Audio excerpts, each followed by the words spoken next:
I was about to drop like some House of Pain lyrics. It's the cream of the crop. That would have been great. Hey, welcome to Super Social Club. I'm Jeremy. This is Whiskey in the Six. I'm Rob. Welcome to the Whiskey Rant Podcast. It's a little crusty. It's frustrating. And it's going to be a little bit of a rant. I don't understand it. I don't know why. Some sort of injustice. Anyway, end rant. Hello and welcome back to the Whiskey Rant Podcast. I'm Jeremy. I'm Rob. And today we are taking a look at all of WhiskyTube's Whiskeys of the Year and seeing what we think about their selections. Yeah, tonight. Our buddies, our friends. Yeah, our fellow colleagues, our peers. Our amigos. We have in front of us their selections, what they picked this year. And we're going to go through, we're not going to drink every single one. No. Although that would make a great video. Wouldn't it? We've had all of these, and the one or two that we haven't tried yet, we're trying right now. The Aaron 10. Yeah, so you haven't tried that one yet. You haven't tried. The Lagavulin. The Glen Scotia 18 I got poured, and the Lagavulin, new Lagavulin 12 I got poured right now. Yeah, so some famous YouTubers have requested that their fans, their subscribers, their watchers buy this stuff. Right. So we did. And let's see how it is. Let's start right with the big award this year, and that was the online Scotch Whisky Awards, put on by Ralphie and our boy Roy from Aquavite. Why couldn't I think of Aquavite? You're having... Man, this must be like a post-COVID... This is what happened today, okay? I freaking got up at 5 a.m. for work. I worked all day. I freaking got home. I ate Indian food. Yeah. That doesn't wake you up. No. Slows you right down. And now I'm drinking scotch. They're happy people, man. They're happy people, and they have fantastic food, but sometimes it just doesn't put the extra... It doesn't put you into fifth gear. No, it puts you back into first. Negative. Yeah, neutral, reverse gear. Maybe reverse. This one right here, wasn't it? The Glenalky 12. That's the Super Social Club. That's the Super Social Club, Whiskey but was it year. not also? No, you're right. It was not also. What was it the Aaron 10? That's what I said. Yeah, he said that. We should both start again. So Ralphie also picked the Aaron 10 though, didn't he? Yeah, so the online Scotch Whisky Awards Whisky of the Year was the Aaron 10. Yeah. And Ralphie picked, well, going forward, the Lecheg, or Ledeg, or however you want to say it. However you want to say it. I say Lejeg. I say Lejeg. I say Lejeg because I think it sounds cool. Yeah. I don't know if that's the right way to say it though. But let's start with the online Scotch Whisky Awards, the Aaron 10. A bottle, a whiskey that I had tried previously, and it was kind of forgotten about, right? More or less. We were really big on the Aaron 18. We had both got multiple bottles of that. Big fans of that. Really heavy sherry. This Aaron 10, this is more of an ex-bourbon sherry mix. It's very complex. It's very well rounded. I thought. Yeah. Very easy to drink. Very delicious. Yeah. When I got the bottle of it and I really got into the whiskey, I was like, this is actually really, really good. Yeah. You know what? Take a second and look at this array of bottles for it. I feel like they're listening. I feel like the distilleries are finally listening. I feel like it's... Well, the good ones are. Well, the good ones are, right? But even the ones that we've been trashing for a while, they're starting to listen. You know what I mean? Potentially one of the best years coming out of Laphroaig was this year. Yeah. I know... Say what you want about their 10-year-old sherry cask or their Carchis PX, but I feel like they're doing some good things and they're throwing age statements on things that's not typical for them. Mm-hmm. You know, I personally think they've come out of a funk. Then you got guys like Aaron who've completely changed their whole brand, new bottle, new, design. Really cool what they're doing. Highland Park seems to be listening a little bit. Yeah. With the cask strength. Sure. Right? And then you have brands like Glenalky that, recently revamped within the last 5 years, 6 years, and they're killing it. Yeah. I always am super critical of the local barley series from Springbank, although I love Springbank, but arguably one of the best in a decade, right? Since the 16-year-old. Yeah, I would agree with that. Right? Yeah. Yeah, I mean, I think that what we have in front of us right now is an amazing selection of whiskeys, and they all have a common theme to them. I believe they're all at least 46% ABV and all non-chill filtered. Yeah. I don't. Is it Lefroy in the Lagavulin? I don't know about 48. those ones. This could be chill filtered, but I don't think the Lagavulin is chill filtered. It's cask strength. Right. So I mean, at 48%, Right. I don't really notice it if it's chill filtered or not. First impressions of the Aaron 10. What do you think? I like it. Yeah. I really like the maltiness to it. It's got like a nice like apple kind of malty note. Yeah, I get like a little bit of tangerine. honey on that too. There's a nice sweetness to it. It's really well balanced, I believe, between the two casks. I was really surprised, and it's a very nice, easy drinking Scotch, and I think well deserved of the award because it is something that is truly readily available for the most part, well priced. Yeah. Yeah, I don't think you can go wrong with that. Yeah, I mean, I like it because it's affordable. Everybody can try it. Would it have been my whiskey of the year or even made my top 6? Probably not. Right. But that's my own preference. Although that being said, it's because I lean more towards like a sherry dominant cask. Although that is changing a little bit.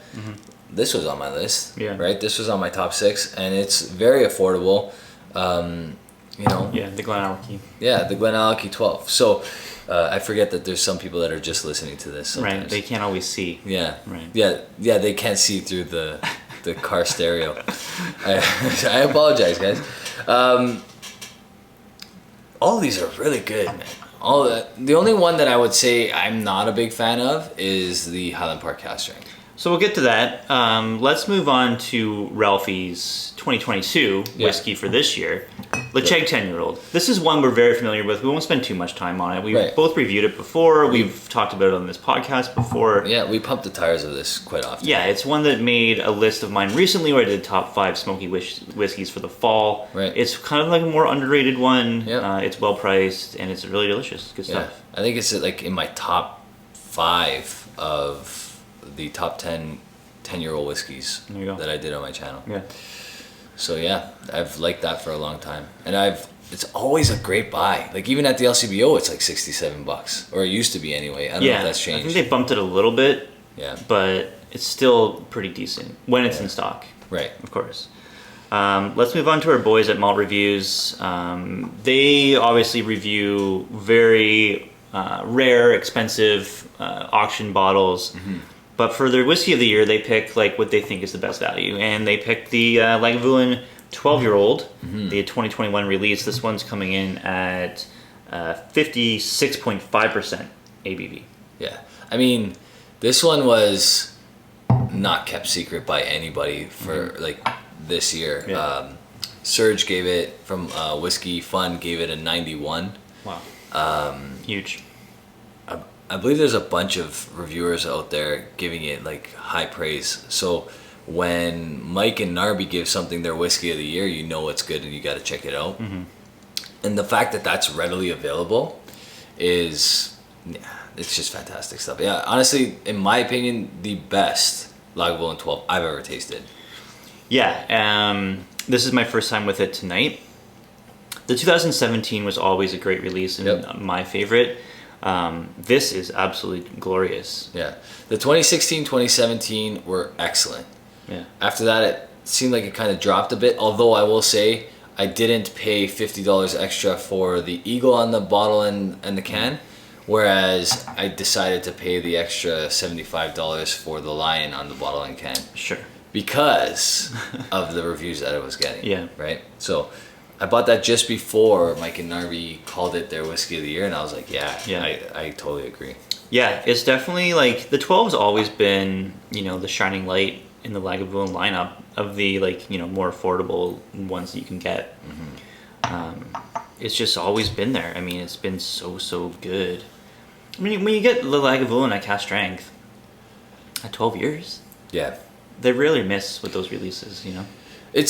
It's crazy though, because like the 16 is their stand. I wish they would just bump that up to bump 3%. Just bump it 3%. Or just release a 16 cask strength. Just the same whiskey, That'd be crazy. cask strength. That'd be cool. It'd be amazing, right? That'd be cool. It'd be so good. Their 8-year-old is really good too. 8-year-old's really good. I love Lagavulin. I love Lagavulin. I wish their older stuff was like more affordable. Yeah. But I think the Lagavulin 12, it's for someone who likes peat. I don't know if this is not like a beginner's peated whiskey by any means at all. No. It's very bold and very strong. It's a lot of that like minerality, peaty note to it. you can't go like if you're a new Scotch drinker and you know like you drink the Lagavulin 16, you're like, yeah, I like Isla. I like Lagavulin 16.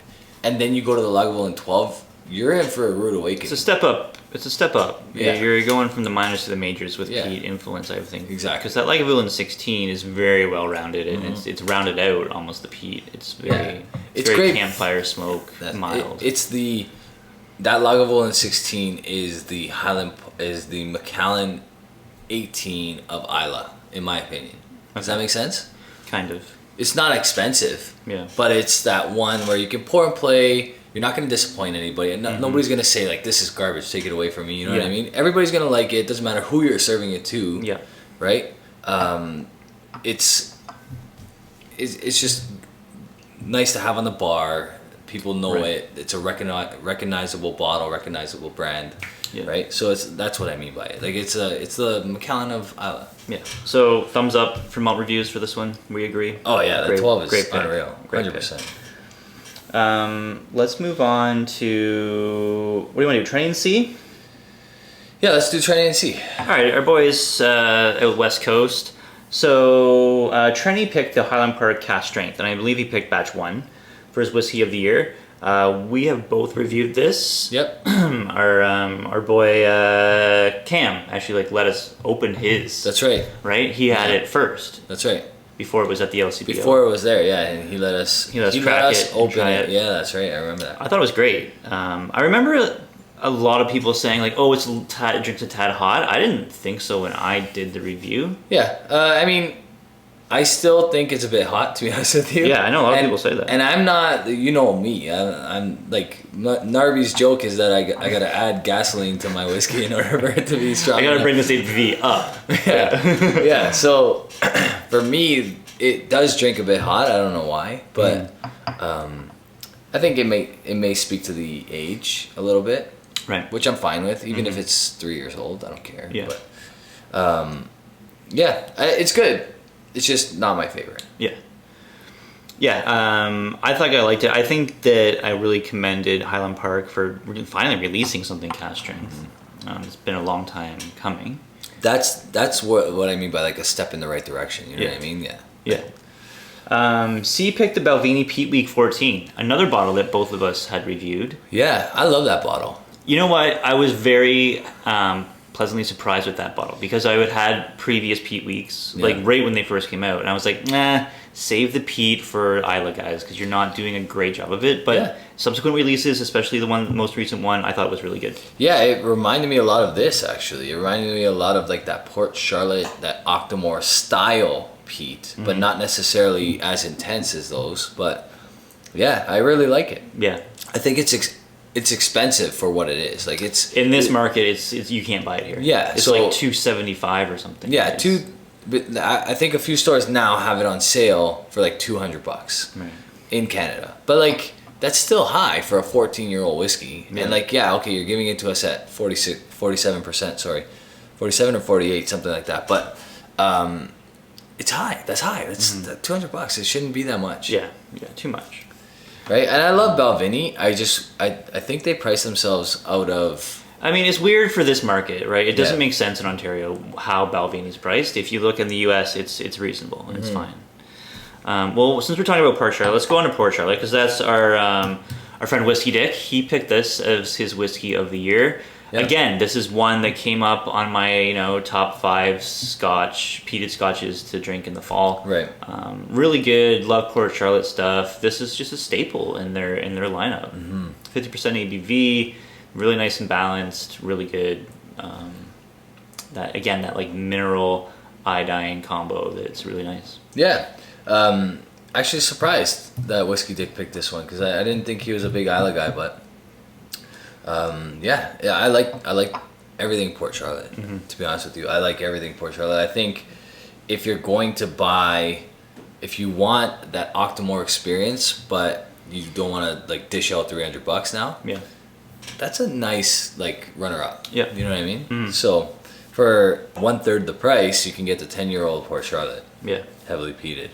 Yeah, if you don't want to, go up to the Octomore level pricing, which has gotten crazy. It's absurd. It's $300 here. Then you can get a little taste of kind of that style in those whiskeys. Yeah. Liquor Hound. Liquor Hound. So he does a huge selection. Can we just pause for a second? Chris is the man. I love that guy. Yeah. He's the OG. I was watching that guy's videos back when I was watching Ralphie videos. One of the OGs. Yeah. Like just, way before I started my channel. Yeah. I remember when he first got his setup behind him and he just takes his remote and just clicks all 3 sets of lights on and just essentially drops the mic and you're just like, this guy's collection is insane. It's absurd. Now lots of people have that style of collection, but he was really the first to like display that many bottles at once. But the best part of his collection is that every single one of those bottles is open. All cracked, all ready to go. Yeah. That's like he's one of the inspirations, you know what I mean? Like I don't know how many bottles on deck, but I don't know if he's got them like 8 deep on those shelves, man. You just look back and he's getting better and better and better. There's no way I could ever compete. You know who has a lot of bottles open too is Scotty from the Scotch Test Dummies.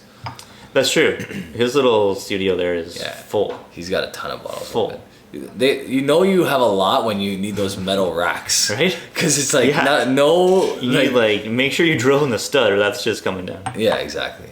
So Liquor Hound, he does like everything, right? It's just spirits of the year, and he kind of breaks in Scotch. Yeah. I guess we should kind of say that we are kind of focusing on Scotch tonight. That's right. Yeah. Because these are the bottles we have. If we were doing bourbon, we wouldn't be able to have half of what people picked this year for bourbon. Plus, I mean, as far as like bourbon too, but I don't know too much about what's going on there. Like I know Mash and Drum, and I do have a Seagrass that he picked. Sure, but there's so many bourbon channels that pick stuff this year that like we would never see. Yeah. Right. It's just not our style. We don't really buy. I mean, you buy more bourbon than I do, but I don't really buy too much bourbon. Anyway, sticking with Scotch. So Liquor Hound kind of broke it down. I think he did like a peated. I don't know what does he do. Highlands? He does like a regular and then a Campbelltown. I don't know what he did. I think he did one of each. Yeah. Anyway, so he's picked Springbank 12 cask strength, which I'm sipping right now. So you're sipping. This is the 100% ex bourbon cask. I think he picked the first release, which is the 50-50 split. 50-50, yeah. Yeah, which we have somewhere. Anyway. Yeah, we do have it. Yeah. He picked the Lefroy 10 sherry cask, which we've both reviewed before. Yep. And then he also picked the Cragganmore 20-year-old cask strength, which we have reviewed on this channel before. Yeah, because we smoked it with cigars and it was absolutely phenomenal. It's a great whiskey. He 3 great choices in my opinion. Yeah. Obviously Springbank is always an easy choice. So you guys know about our Springbank love. We won't talk about that. You know we love it. The Lefroy 10 sherry. This one was kind of a shocker to me that he would pick this one. I thought it was a really good whiskey. I liked the sherry influence. I don't know if this is scoring high enough to get on a list for me. I think 2 things need to happen for Lefroy to score higher on a list for me. They need to say that this is natural color and unchill filtered. And I can do without it being unchill filtered. It's 48%, we should say that. 48%. I could do without this being unchill filtered, or chill filtered, sorry. But if that's added color, the amount of color that's in this is absurd. Yeah. So if there's added color to that's super disappointing. I mean, even just take like the fact that if it's colored and chill filtered away, I just don't know if this whiskey really had that like kind of like wow factor, like that next level where you're like, it's on your palate and you're like, okay, this is something really special to me. Yeah, I think you have to really like. Lefroy for me is the most distinct whiskey in the entire industry. Yeah. In my opinion. And you have to like it. You have to like that flavor. You have to like what it brings to the table.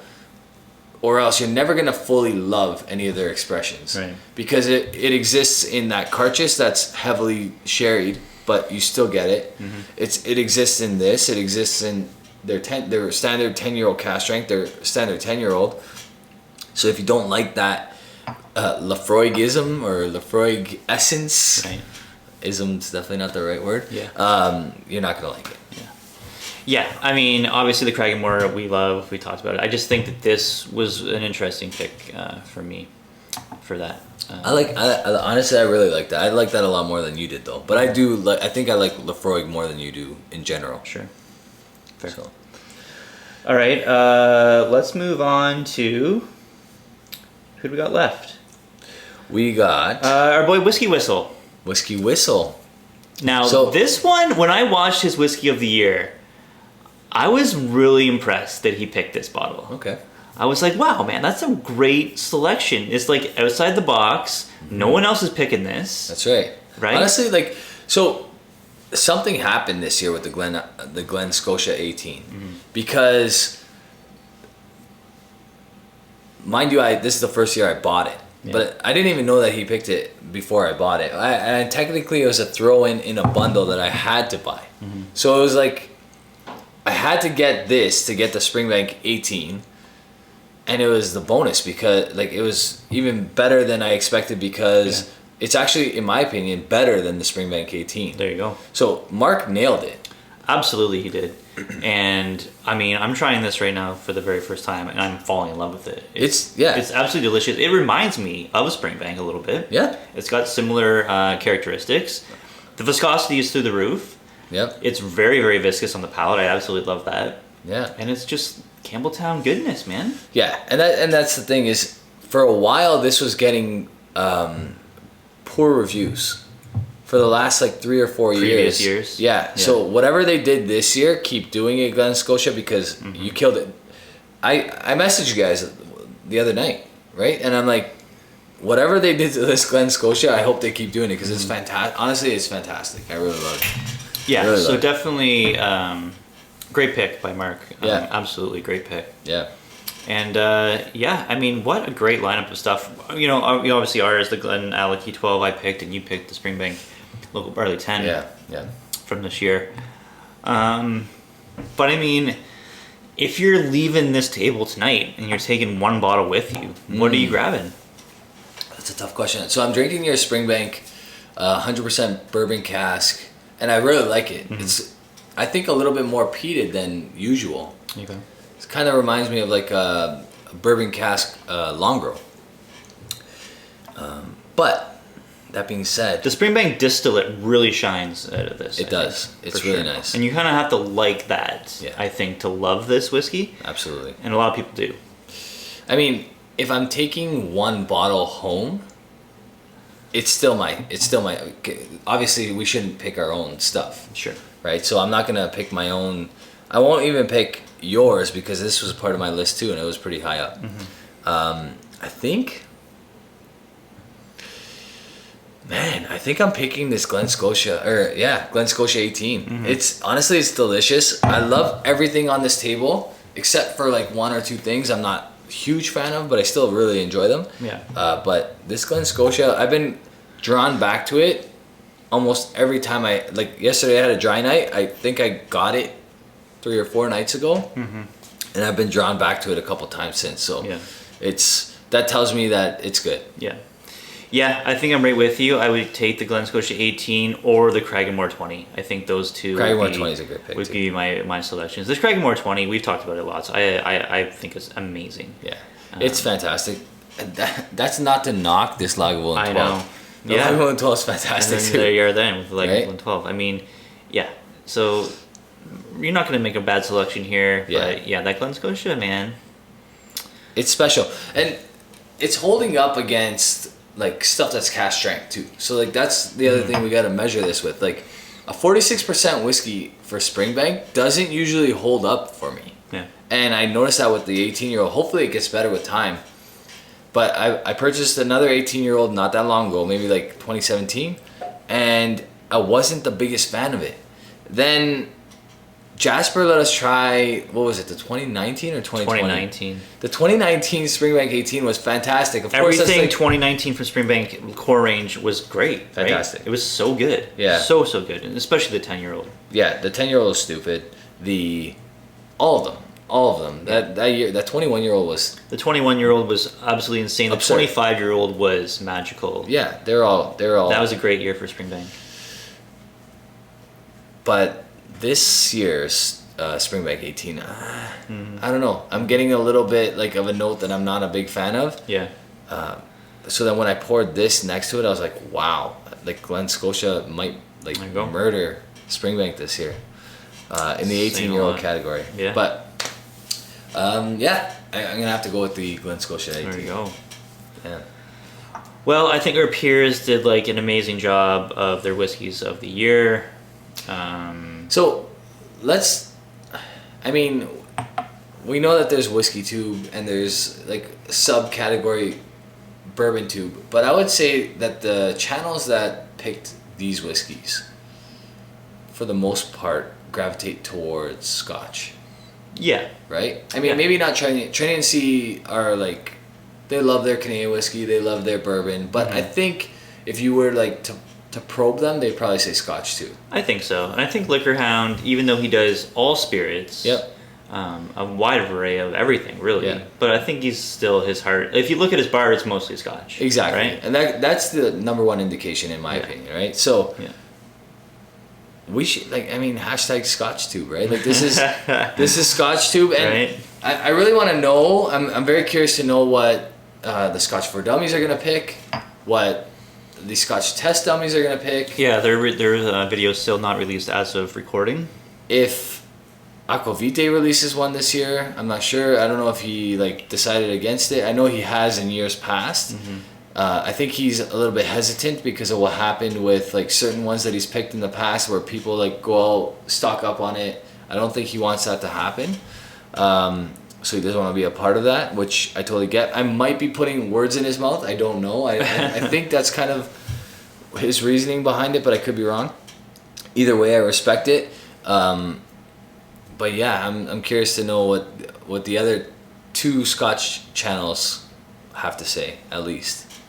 Yep. Yeah, and maybe we'll mention that in a subsequent podcast. Yeah. Whiskey Rant coins. Coming, right? We are like... Can we share? We are workshopping some ideas. I came up with some... some racially questionable... Okay, no, it wasn't racially questionable, okay? This is what happened.